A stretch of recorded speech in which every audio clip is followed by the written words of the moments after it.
Here we go. Buckle up, folks. Today I have Daniel Tutt for you all. Daniel was a direct student of Slavoj Žižek and Alain Badiou from the European Graduate School, who specialized in the area of psychoanalysis and Marxist philosophical thought. Following my conversation with Matt Flisfetter on a new humanism and structuralism for the left, I thought Daniel would be the perfect follow-up guest, and he did not disappoint. Building on my conversation with Matt Flisfetter, I wanted to have Daniel on to unpack his work on the legacy of post-Oedipal politics and talk about its relationship to the new right, postmodern conservatism, in a recent interview he did with John Bellamy Foster over at the Monthly Review on a new form of irrationalism that has been taking hold in our culture.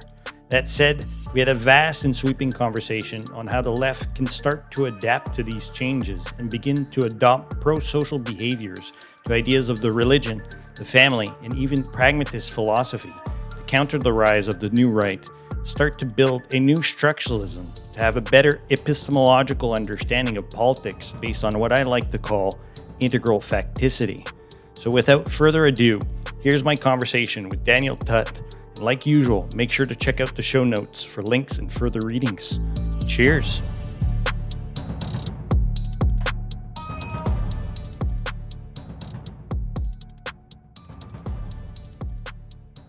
Like I was just sharing, I'm super excited to chat with you, especially coming off my conversation with Matt Flisfetter and re-listening to your conversation with John Bellamy Foster recently, and the article and some of the stuff that came out of that, or came up for me anyways. So I'm very excited to get into this conversation with you. I guess I want to start a bit with your bio, actually, because I'm dying to know a bit more about how you ended up at the European Graduate School. And I was also very touched by your bio in terms of how candid you were in terms of your roots and your intellectual journey. So maybe we could start a bit there, and you can share a bit from your bio, and I'll probably have a few questions for you on that as well. Okay, great. Thanks for having me. It's really a pleasure to be here with you on this program. Talk about ideas and hopefully how they intersect with practice. Yes, my educational trajectory has been interesting. I don't want to give you. We could spend a long time talking about it, but you asked about the EGS, so let me start there. I think that's useful. When I was in grad school, I was actually studying religion and philosophy. I was not even really familiar with Marx. I was a little bit familiar with Marx. I was actually more familiar with psychoanalysis and French theory. And so basically what happened was there was the first annual Žižek Studies Conference. This was in 2011. And I submitted a paper won first place.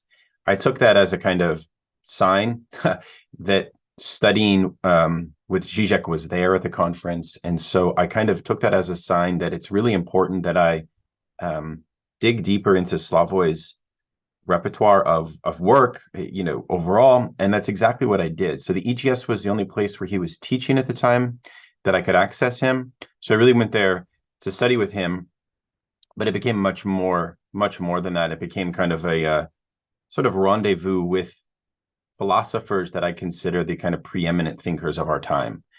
So I was actually accepted to do my dissertation with Alain Badiou, the French philosopher. That went very well. I also worked with Lawrence Rickles, who's a more of a traditional Freudian, and that really satisfied. And he's much more rigorous in giving me feedback on my writing and things like that. So it was a good balance for my dissertation. And going to Switzerland for the residency was very, very inspiring. Not only because of the teachers, but also because of the network of comrades and students that I met who I'm still very much in touch with, such as figures like Gabriel Tupanamba, the psychoanalytic philosopher. Those have been lasting relationships. So that was a very interesting kind of unconventional. My educational journey has been very unconventional. I think, as you mentioned, I come from a kind of working class background, which means several things. I mean, apropos education, it means that I never really had any guidance in education. No fault of my parents. It just is the material conditions that they were faced with. So I kind of had to discover the truth on my own, so to speak. And my journey was really, um, I benefit from teachers, of course, but I still have always sensed that I'm very much an autodidact, in part because I've never really had a clean fit at an educational institution. Um, growing up, I had a lot of turmoil, and so that always put my relationship to institutions a bit in a strain. So I've never really I've always been a bit of an outsider in terms of institutions, and that's been true since high school.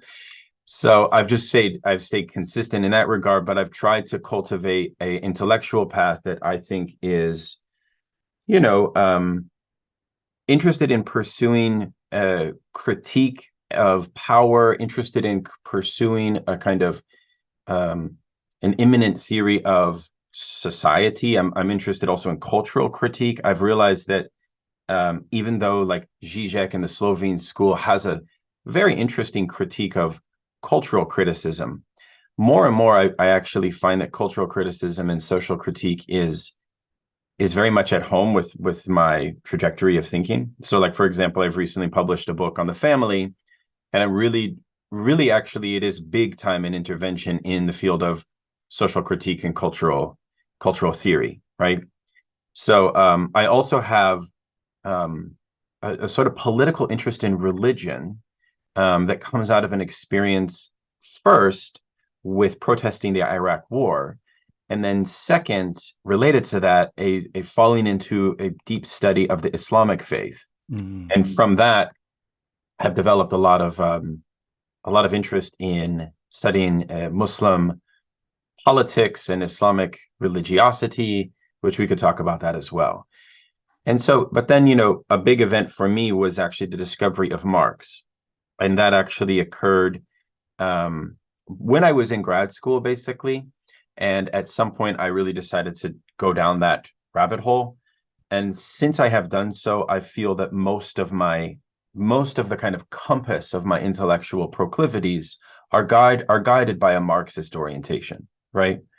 So that's kind of my heart, the center of my intellectual endeavors is guided by a kind of Marxist orientation to being in intellectual in a more comprehensive sense. And I mean, I can define what I mean by that, and I can kind of try to, because I mean, part of my conversation with Bellamy Foster was obviously revolving around Lukács, the great Marxist philosopher, and he's a good example of someone who I've discovered really in the last few years, but somebody who opens up a light for Marxist inquiry that I find very different than a lot of the Marxism we learn in the university.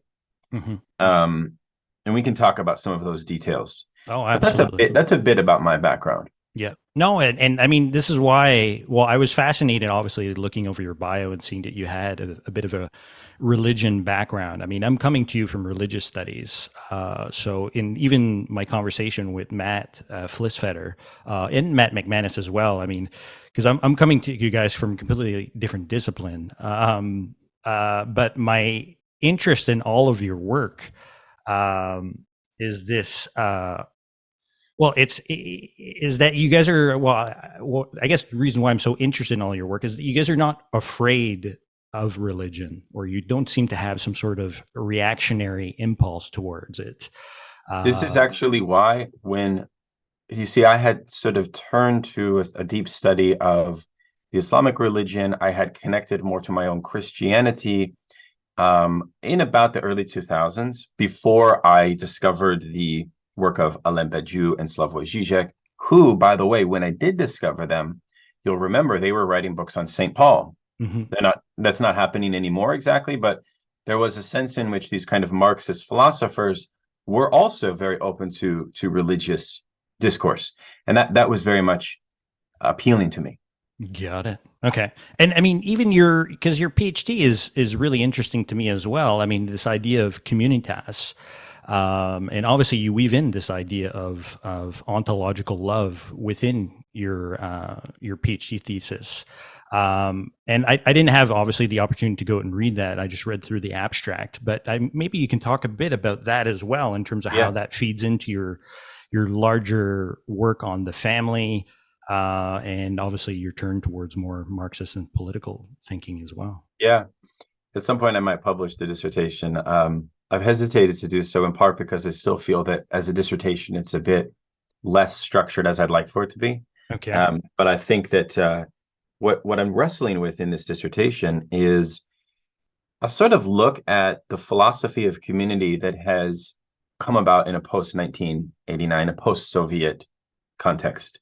And so some prominent thinkers for me are Roberto Esposito from the Italian political philosopher, to Jean-Luc Nancy, the left Heideggerian French philosopher, as well as Ernesto Laclau, Slavoj Žižek, and Alain Badiou.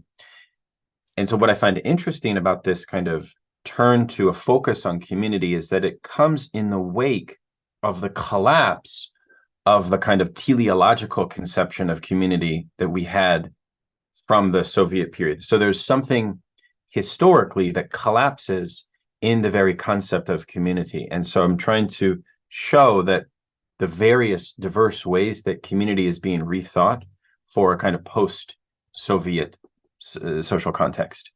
And that there is a kind of, therefore, also a new thinking of the political, of the kind of domain of the political has to also be rethought and reopened. And I mean, I think it is very much tied into my interest in family, in the sense that I find that much of the kind of impetus of my dissertation was an analysis of how Lacan, and specifically Lacan's insights into politics, helps us think a version of community which is non-identitarian, or kind of not based on bonds rooted in identitarian belonging, right? But is actually, Lacan has this notion of lack, which is a very paradoxical conception of community that I work with, and that I think that all of the thinkers I cited are also influenced by. And what this allows for is a kind of different theory of belonging, a different theory of belonging for how we might rethink solidarity.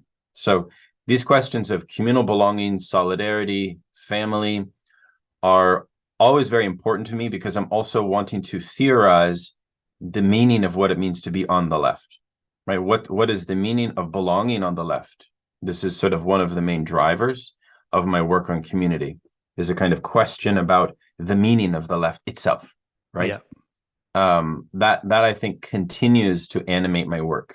For example, from the community work to the family book to my other recent book, which is about the legacy of left Nietzscheanism. So I'm always tethering with the historical oscillations of the meaning of the left, and you know, as I do so, I'm also realizing that I've become, or grown to become, maybe more critical of some of the philosophers that I wrote my dissertation on, from Zizek, Badiou to Nancy.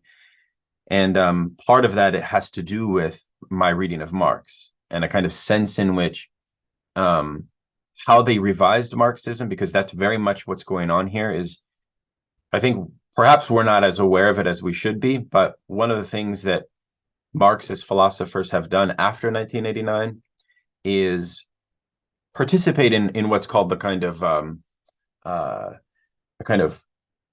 the sort of not revision of Marx, but revisioning of Marx, right?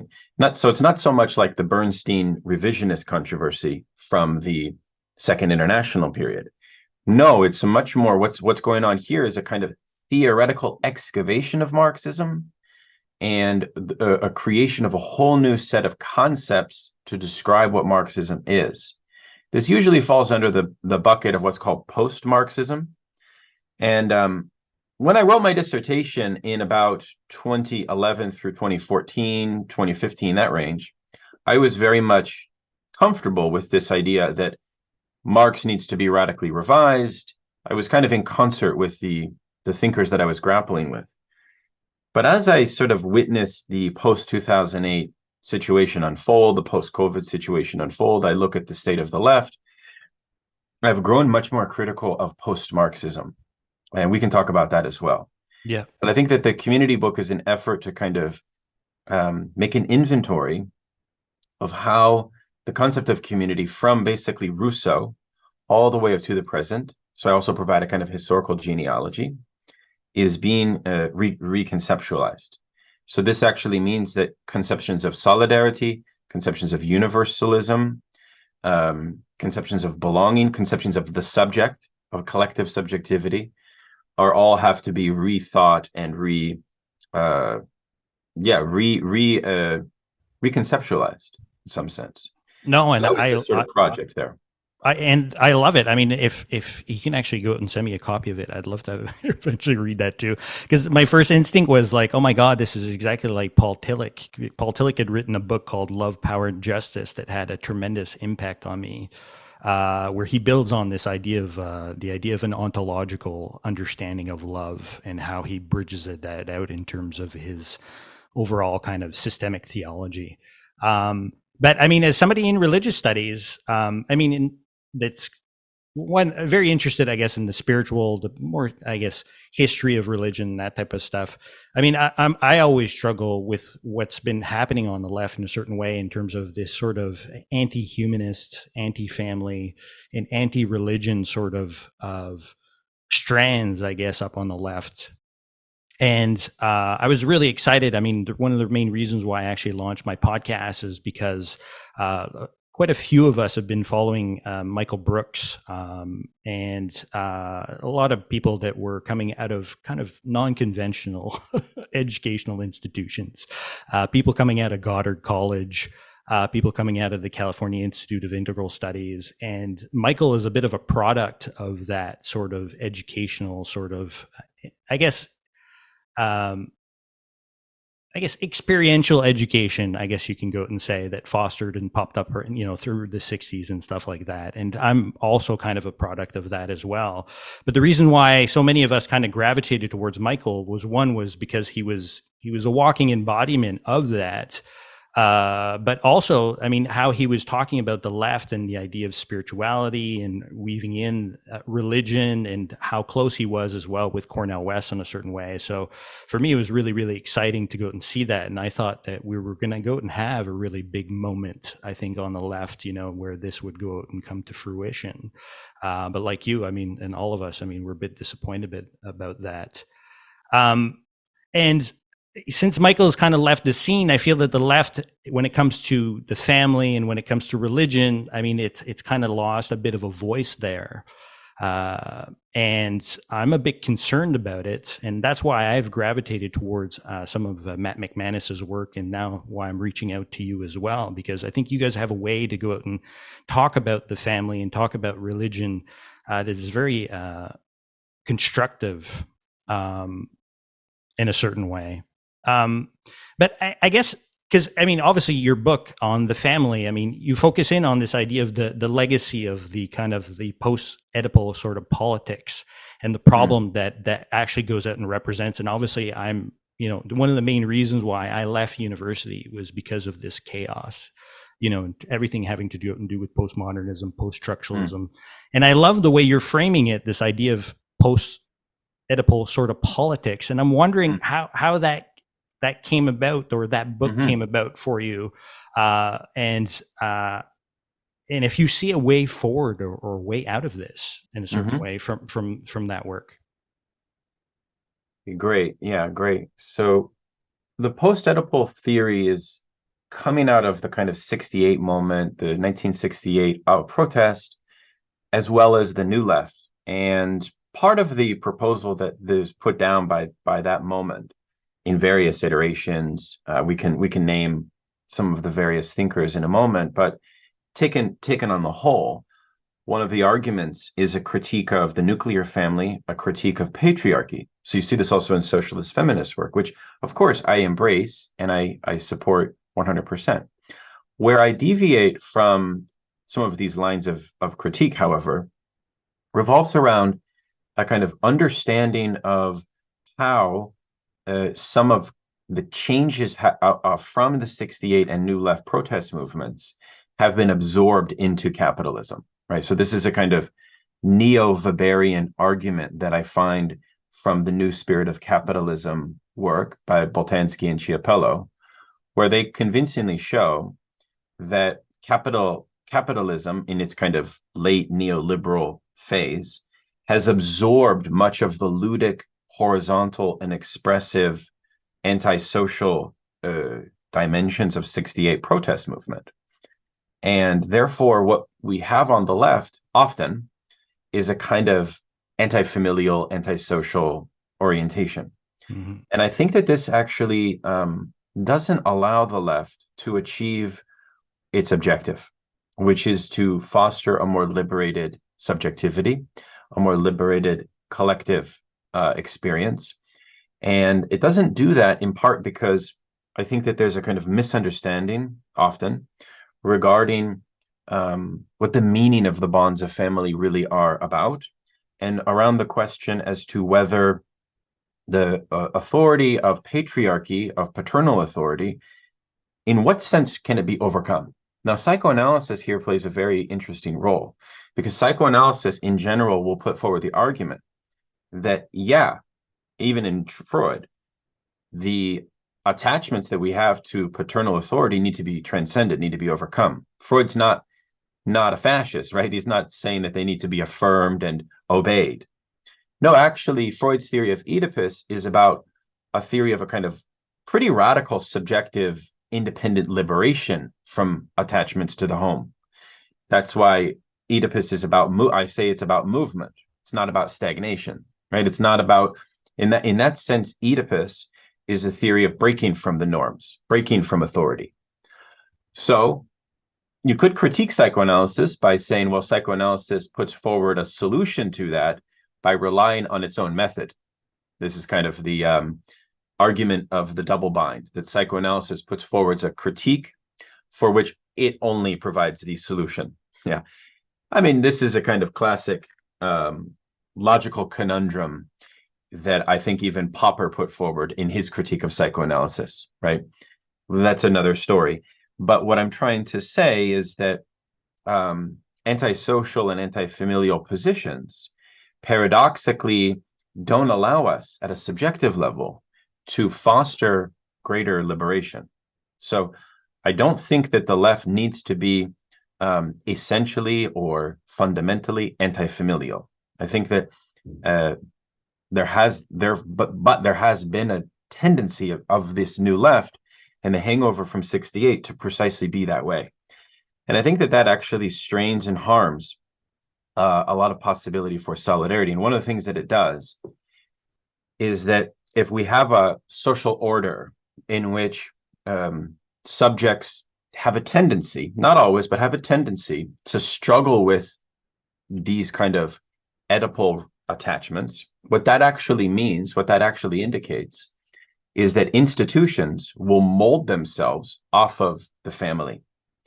And therefore, those dependencies are never quite able to be transcended. No, in that sense, what I develop is a theory of class power based on a new theory of dependence. And ultimately, I am opposed to paternalism. So you see the interesting point is that I'm actually for the same objective that many of the antisocial new left people are for, which is liberation.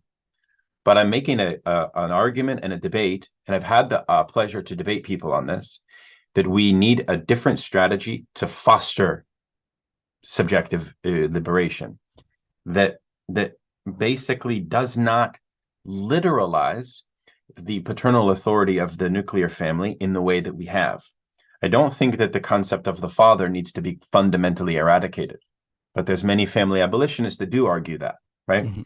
I think actually psychically that would actually produce a profound harm in which the father will reappear, right? Here I mean as a symbolic kind of specter in other places of institutional life, and that will weigh us down, you see. So I rely on an argument from the Frankfurt School, which argues that the bourgeois family at certain points in history fostered a kind of greater capacity for rationally overcoming these Oedipal hangups and attachments. And that is actually one thing that neoliberal era has not afforded us. So I argue that we live in conditions of hyper paternalism, and I even say that there's a relationship between financialization, finance capitalism, and the debt servitude that it fosters, especially for the working class, and this Oedipal failure to transcend those dependencies. So I'm developing a new theory of dependence and class, and that's where Marx comes in, right? I'm trying to theorize how this experience crosses class experience, how it is lived differently. So therefore, when I invoke the concept of the family, I think it's important to note that I'm not just talking about one conception. That would be a quite religious idea, right? The family, I'm not really embracing a religious conception of the family as a homogeneous transcendent entity. It's not purely a spiritual concept. I think actually rather I rely on socialist feminist theories of the family through social reproductive theory. Okay. And then further argue that, well, there is an experiential difference and gap between middle class and working class families that we have sociological proof of that we often ignore.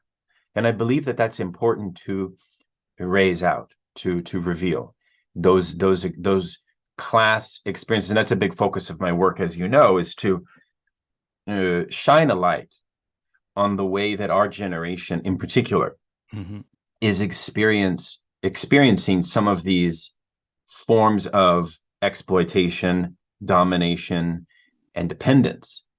And I think that's an interesting conversation to have. I get in a lot of trouble online for raising these questions. I can right? imagine. Which I think is perhaps, I don't know if you agree, Eric, an indication of I'm hitting a nerve, and perhaps that's good to hit a nerve. I don't know. I'll leave that up to you and others. I don't know. Yeah. Well, I mean, being triggered by all of this in a certain way, to me, if you're using psychoanalysis, I mean, well, why are you being so triggered?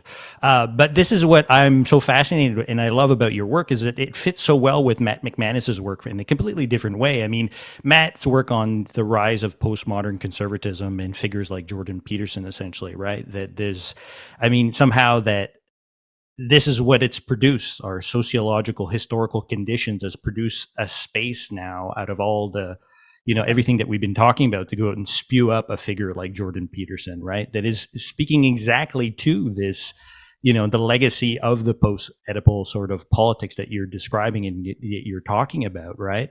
And I mean, another figure I guess you could use is Christopher Latch. I mean, I know you've used Latch quite a bit as a sort of controversial figure as well to go out and unpack that. And I mean, this is what I think is so interesting is that now that there is this new right, or this postmodern conservatism that has emerged, all of a sudden the left is having to go out and adapt. And I'm hopeful somehow that, we're going to go out and sort of regroup in a certain way and something new is going to go out and emerge out of that. And that's why I approach Matt Flisfetter and his ideas of a sort of a new humanism and new structuralism is that sort of kind of what is emerging out of this, out of the left. So I guess, because I mean, I'm a big Habermas guy. I got slammed hard in religious studies with Habermas. And I loved your article that you on American Marxism, where you take pragmatism to task. So I maybe want to just shift gears a bit and talk a bit about that, because this tension, particularly within North America, in terms of between Marxism and pragmatism, is an interesting one to me. I mean, like I said, I went to, I'm out of a sort of very pragmatist background, like the whole 1960s counter-revolution around experiential education is all built on Dewey in a certain way, right? Right.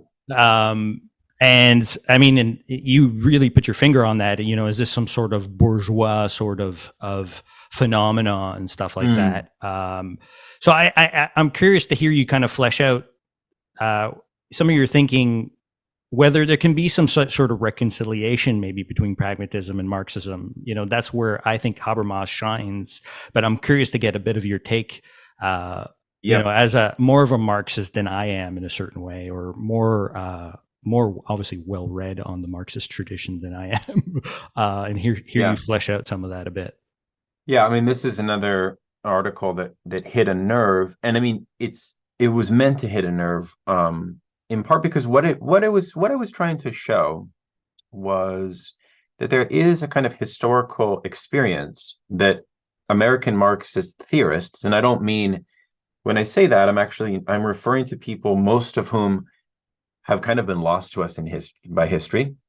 Um, we're not talking about like Trotsky and Lenin or Stalin or Mao. No, we're talking about a collection of turn of the 20th century up to World War One Marxist intellectuals who were very prominent and who were writing and thinking about socialism in the context when William James and John Dewey's thought was at its peak or early peak in the American Academy, right?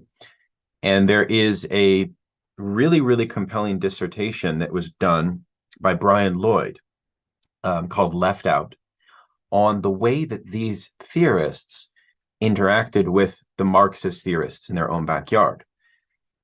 And Lloyd puts forward a very convincing critique, and this is sort of his book is at the heart of my article, but I rely on a lot more than just his work, where he shows that actually what ended up occurring is a sense in which Engelsian Marxism in particular was kind of removed from a lot of its uh, like the truths of Marxist theory was abandoned for a revision of core Marxist concepts in ways that ultimately harmed the class struggle. So take a couple examples. The first one was the pragmatist influence affected the way that these theorists thought about things like class itself. And one of the things that it actually did was it argued that out of Dewey's notion of habit, of habit, that class does not need to be construed as a kind of real category of social life, but is rather a much more adaptive and flexible conception of habit. So therefore, this paradoxically led these Marxists to conceive of class as a sort of static position. So in a paradoxical sense, the influence of Dewey led these Marxist theorists, and this is one of Lloyd's key points, to depoliticize class and de-radicalize their conception of working class agitation. So, for example, they would organize socialist parties in America on a class exclusive basis, right?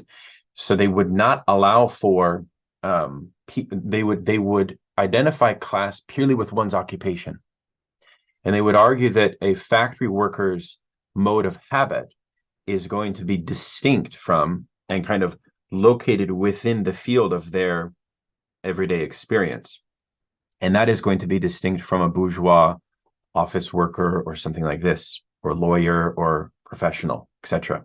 So it rigidified the conception of class ultimately.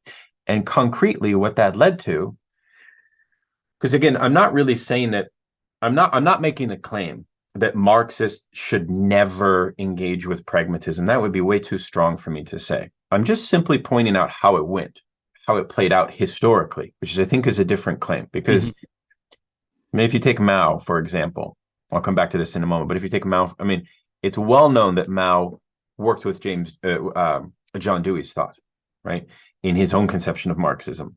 That's well established. So there are Marxists that have to work with pragmatism and have worked with pragmatism. I'm not advocating a complete dismissal.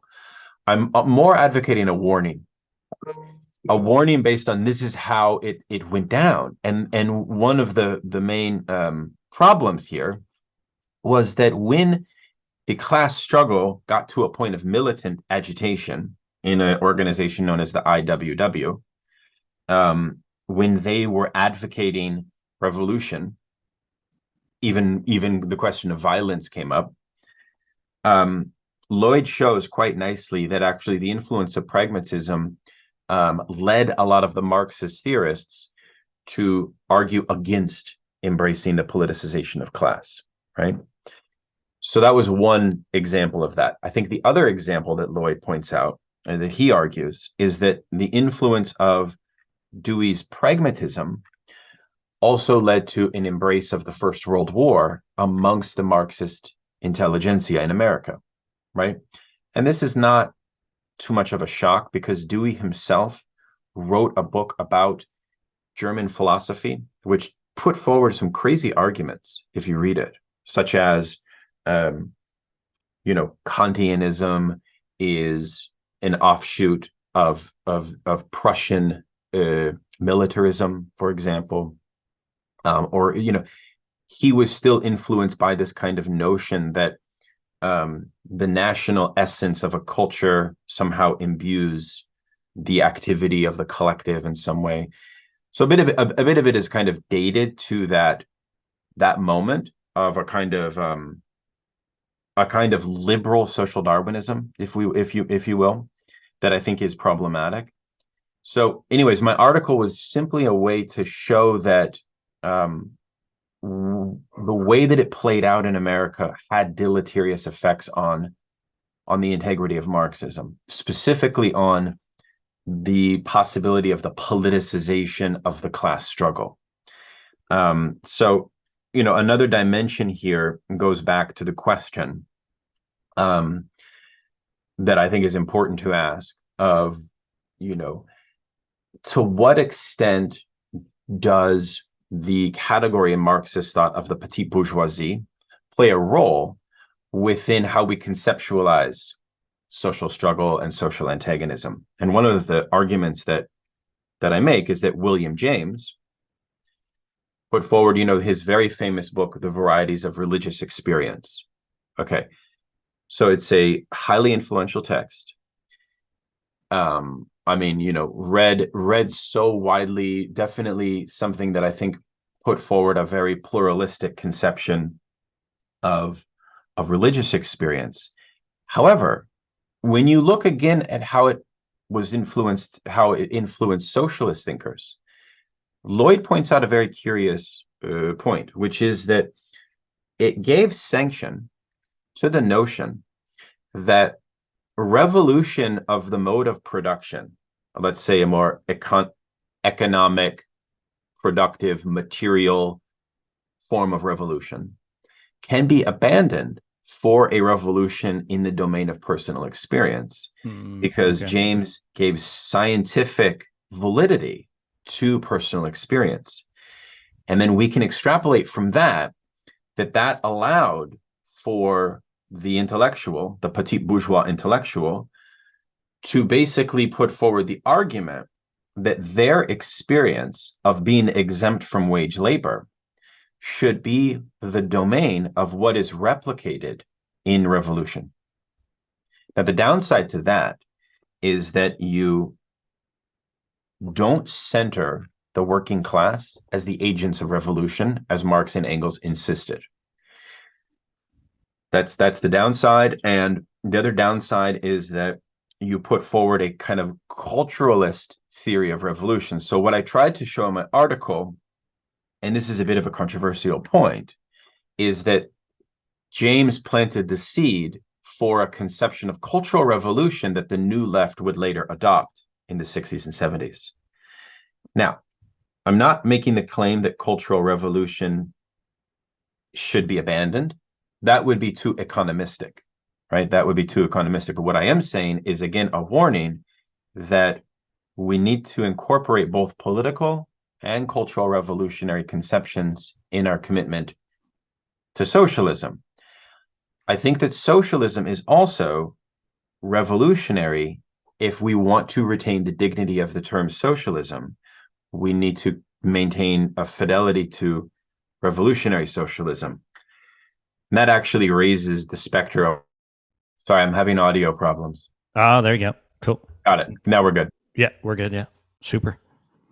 I guess, this is just to go back to a bit of Matt McManus's work, because Matt McManus's work on the rise of postmodern conservatism, I mean, essentially what the genealogy that he's raising, or this new right, or whatever it is that it just keeps on hitting home on the cultural revolution, right? Let's go out and fight this out on the culture war front, right? And they're talking about religion, they're talking about family, and I just don't. Well, one, I'm just super excited to hear you talk, in terms of how you're fleshing this out, because obviously you're transcending and including both of these arguments in a certain way, right? You're including the cultural along with the political economic dimension to this. And this is what I think that the left needs to move towards, is that this new thinking that is capable of going out and doing that, instead of just doubling down on the sort of the economic dimension to it in class, right? And what I find so fascinating about Matt's work and your work, and obviously Matt Flisfetter's work, is that you seem to be articulating towards this new sort of structuralism that is capable of going out and including all of that in a way for us to go out and talk about it anyways on the left. And that's what I think is super excited about. But I mean, what do you think about, I guess, the new writers, what people are calling post-liberalism, the rise of postmodern conservatism, or whatever term you want to go out and choose to go out and do, because obviously they're doing something quite effective in terms of monopolizing or taking over political discourse. And I'm wondering if you think maybe we should be talking a bit more about family and religion and what we're talking about today on the left, to go out and sort of counter that in a certain way. Yeah, I mean, I think that's a great question. I mean, the new right is concerning to me in part because they have, in a sense, abandoned the old kind of traditional forms of authority and norms, and they kind of represent a sort of the inverse of the antisocial left that I mentioned before, insofar as they're not really interested in asking, in a material sense, what it would take to fulfill the nostalgic dream they have for the traditional family or anything like that. They have no serious material critique on offer. So they do fall into a hyper cultural form of politics, which I find obviously to be problematic, in the sense that the left is forced to engage in a kind of mimetic battle at this. And the paradox of that is that it always feels to me, I don't know if you agree, as if we are not addressing the heart of the antagonism that's really at play. So I think the task of the left is a kind of political epistemological task, right? To redirect the site of antagonism, to reveal what the right and most of the left, especially the liberal left, is terrified of revealing, right? And I think that is the art of politics. And when you do that, you repoliticize domains of political life that were ignored or under politicized, right? And so I think that first and foremost, the domain of political economy needs to be politicized. As part of that, that also means a richer conversation about class, about the politicization of class, not in any kind of rigid way, but I'm trying to put forward a more expansive conception of class. For example, most people in America or Western, kind of raised in this neoliberal era, think about class as one's social position or one's occupation or something like this. Whereas we rarely think about class as sort of impersonal forces that maintain relations of status quo domination, right? That's actually a better way to think about class, because it doesn't personalize it. And I think when you personalize it, you then create the politics of resentment. And I feel that the right is a vehicle for intensifying the politics of resentment. And in my forthcoming book on Nietzsche, I have a whole chapter, I think probably the most bold chapter of the book, where I basically try to argue that the right has kind of incorporated a Nietzschean conception of resentment politics in an ingenious way whereby they are able to shut down the left at this level of individual responsibility. So there's often no capacity for collective resentments to have any liberatory dimension involved, because the right can immediately shut them down as a form of victimhood, and people will look at that and they will relate to it, because we live in an entrepreneurial society in which the nexus, the kind of fantasy, is the independent and free entrepreneur. But I think in a Marxist sense, you have to show that that is a fantasy. You have to do the work to reveal that there is a systemic reliance, a dependency that's there, that is highly deleterious to the project of independence. So I think the left needs to be for independence. It needs to be for a new theory of individualism, ultimately, not bourgeois private individualism that perpetuates this status quo.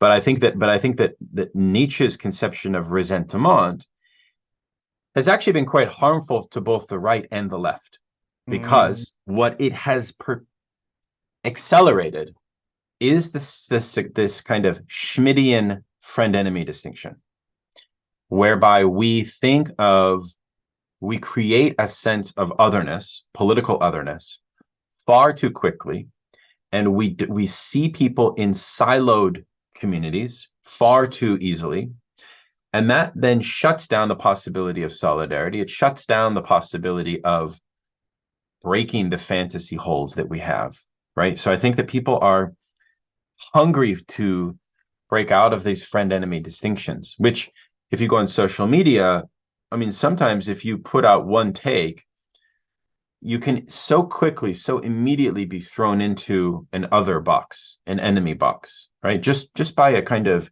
opinion.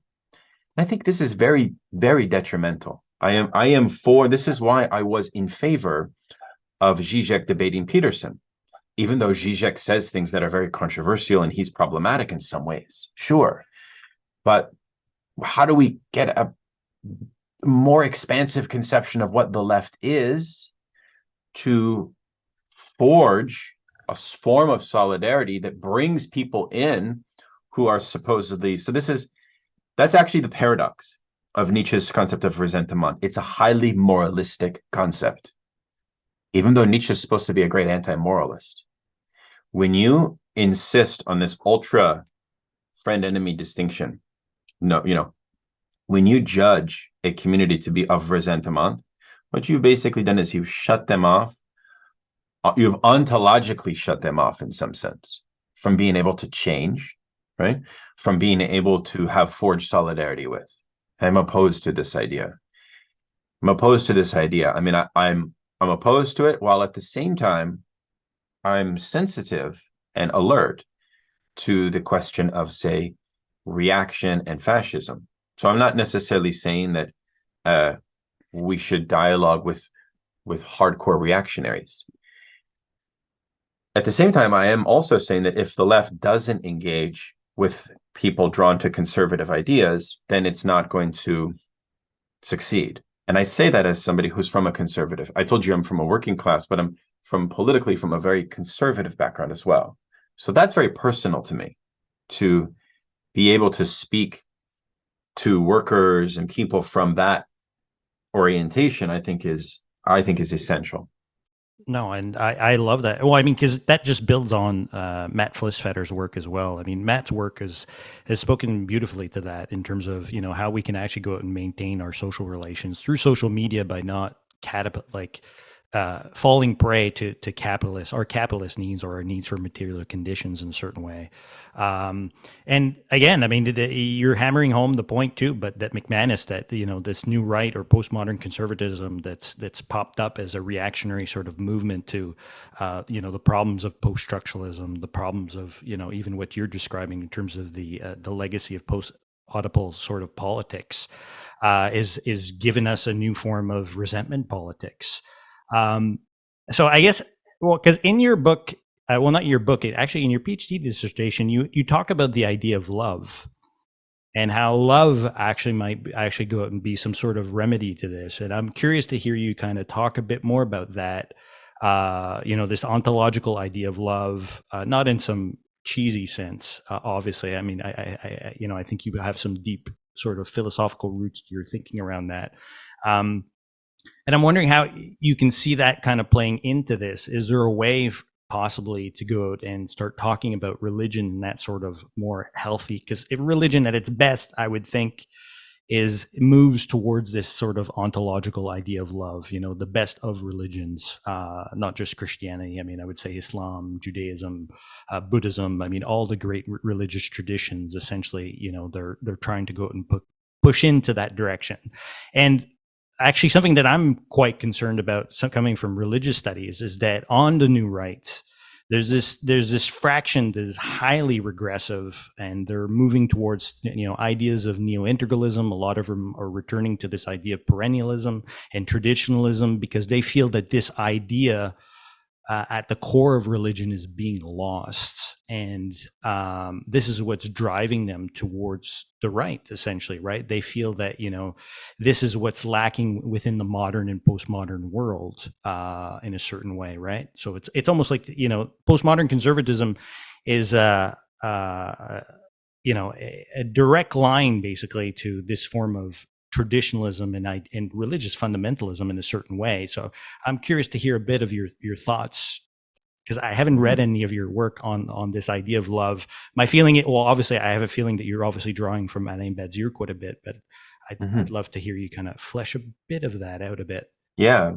Well, it's funny you say ontological love, because in a sense, I'm very much opposed to the Heideggerian notion of a deeper form of ontological love. I think actually I try to play Lacan off of Heidegger by showing that from a psychoanalytic standpoint, Lacan will show that love involves a conception of the subject rooted in lack. So it's not for Lacan the fullness of one's essential being that forms the bond of love, but it is the negative side. It's the kind of the absence of being forms in its very paradoxical point, forms the link of the love bond. So therefore the love bond is a bond found also, I think, from a Marxist standpoint, in a new conception of struggle, right? So and this is I think Zizek's influence coming out in me.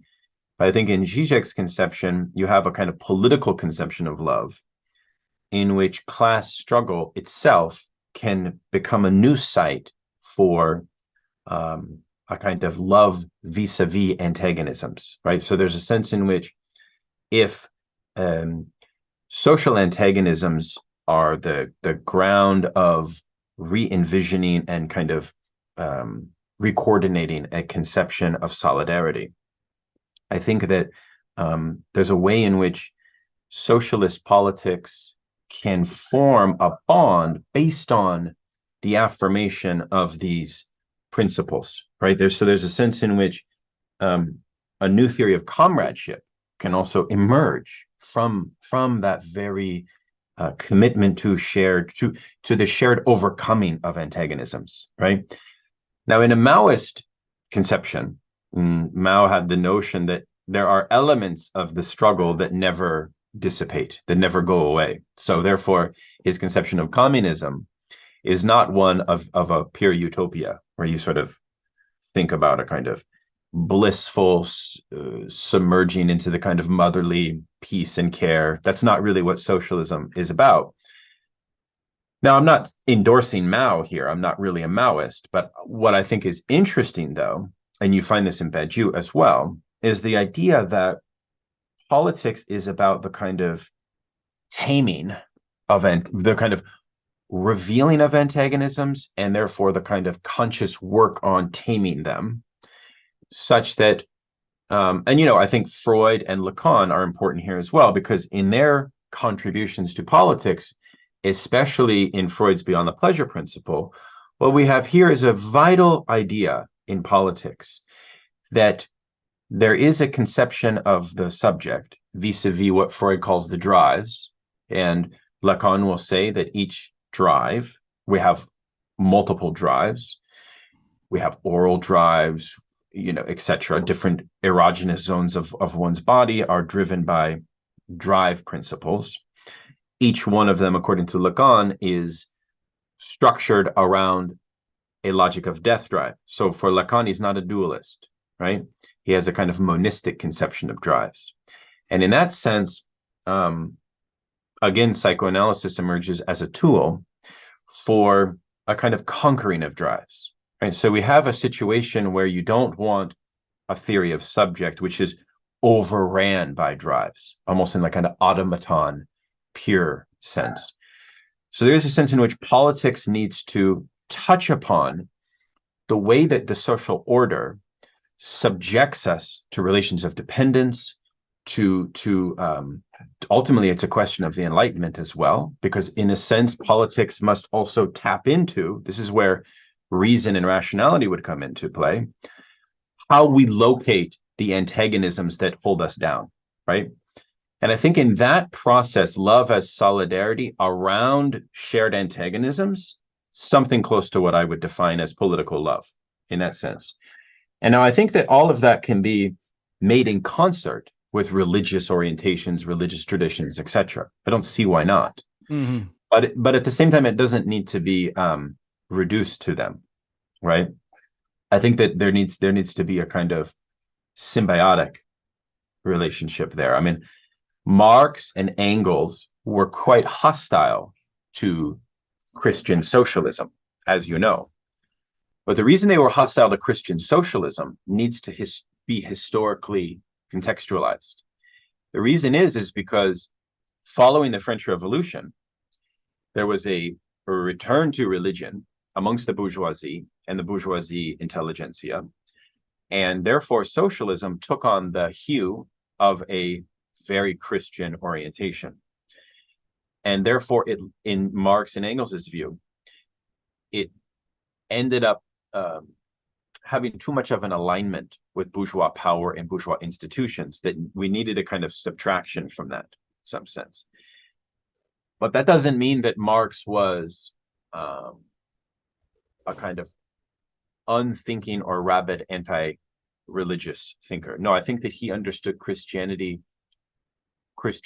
dominance in the European context in which he encountered it. I think we always need to historically situate religion as a force that mutes the class struggle, because what Marx would basically say is that Christianity produces an answer about antagonism that is ultimately misleading. This is the whole famous opium of the masses. Mm-hmm. All that means is that Christianity provides a solution to social suffering that is not in the service of a thorough liberation. So therefore, Christianity undermines its own objectives. Yeah. So in a sense, you could say Marx is holding Christianity to be more true to its own mission, right? But even Kierkegaard, in a certain way, right? This idea of Christianity being watered down to some form of culture, just to culture, nothing but culture, is hugely problematic because it forms some sort of groupthink.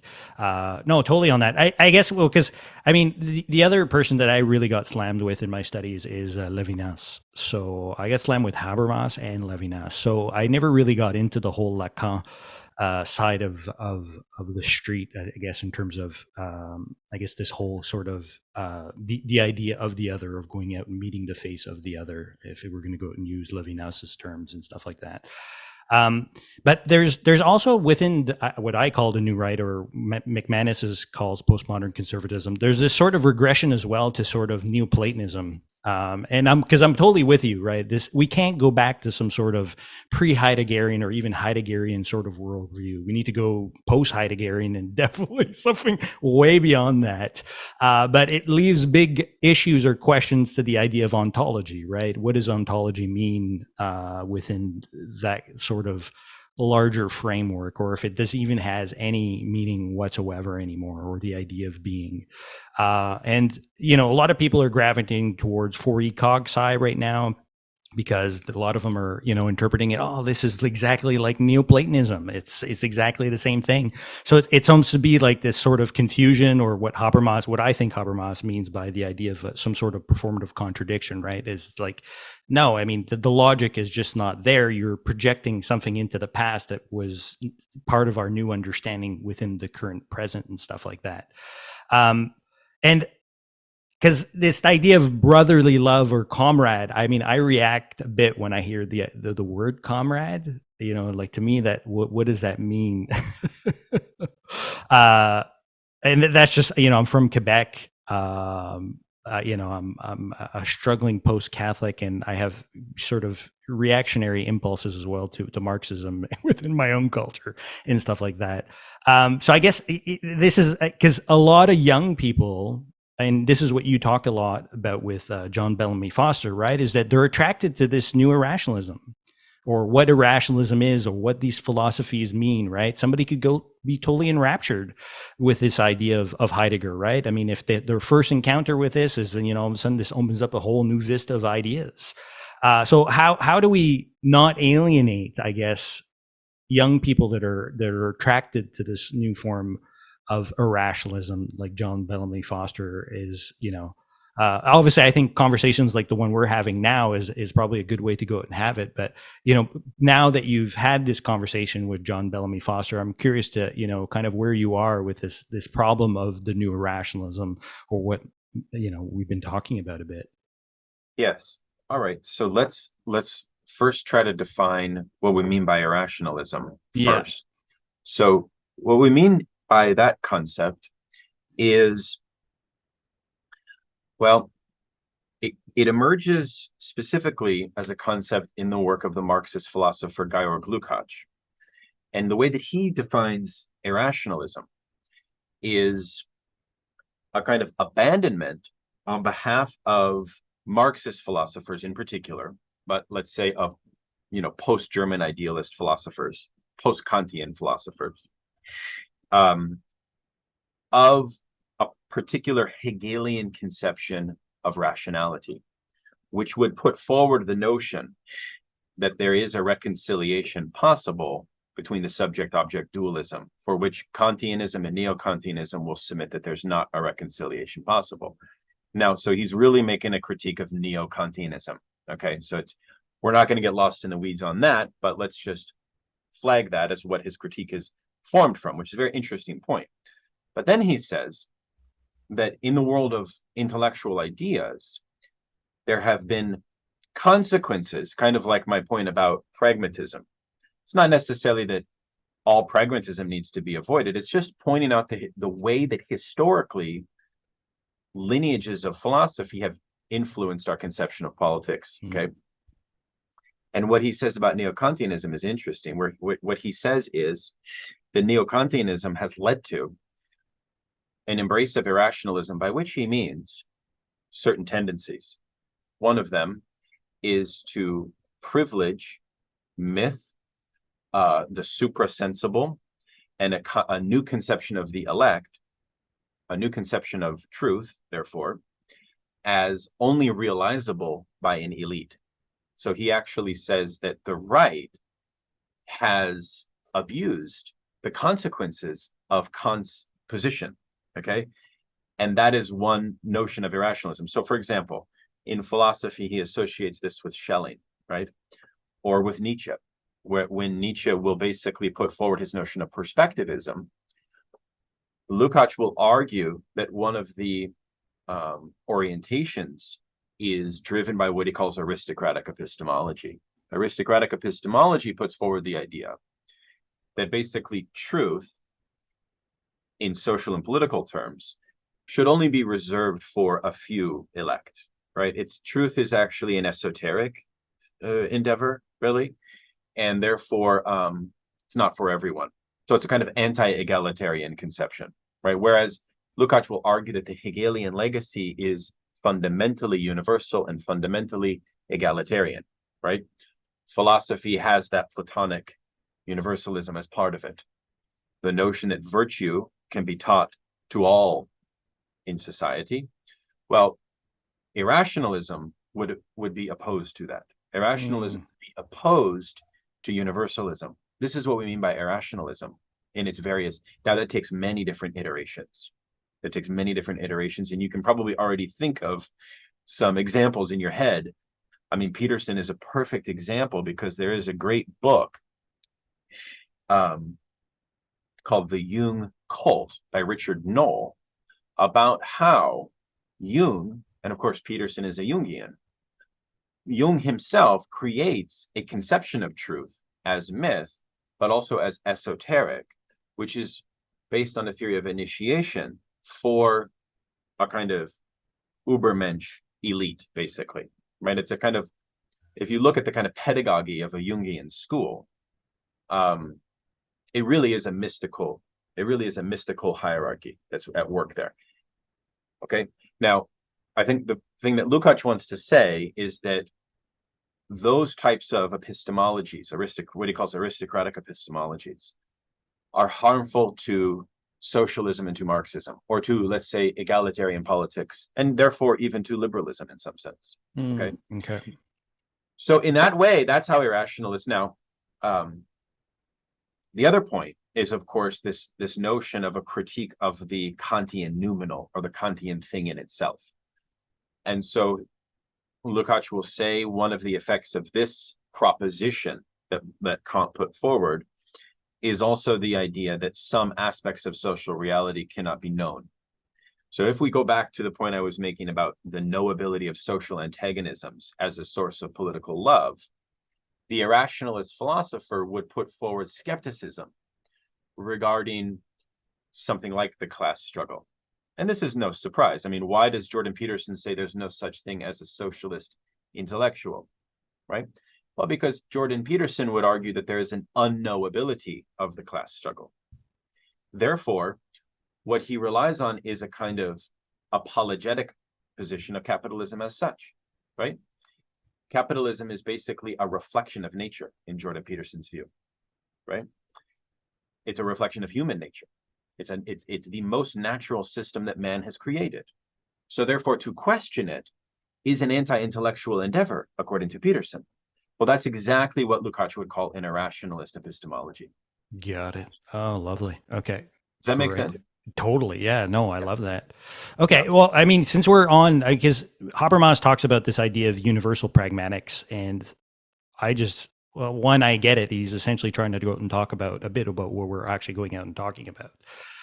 But I guess my question, this is kind of, and we'll probably end on this. I mean, this was kind of the upshot of my conversation with Matt Flisfetter, right? Is this idea of a possibility of a humanism renaissance, or versus, this debate that, communism versus humanism, and this tension on the left. So I'm curious kind of where you stand on that, vis-a-vis this sort of universal humanism idea, which I love, obviously, because obviously you're weaving in a whole tapestry of different religious traditions. So this is what Michael Brooks actually referred to as cosmopolitan socialism, which actually Matt McManus is going to be releasing a book out this year, which I'm pretty pumped to go out and read what he thinks of that.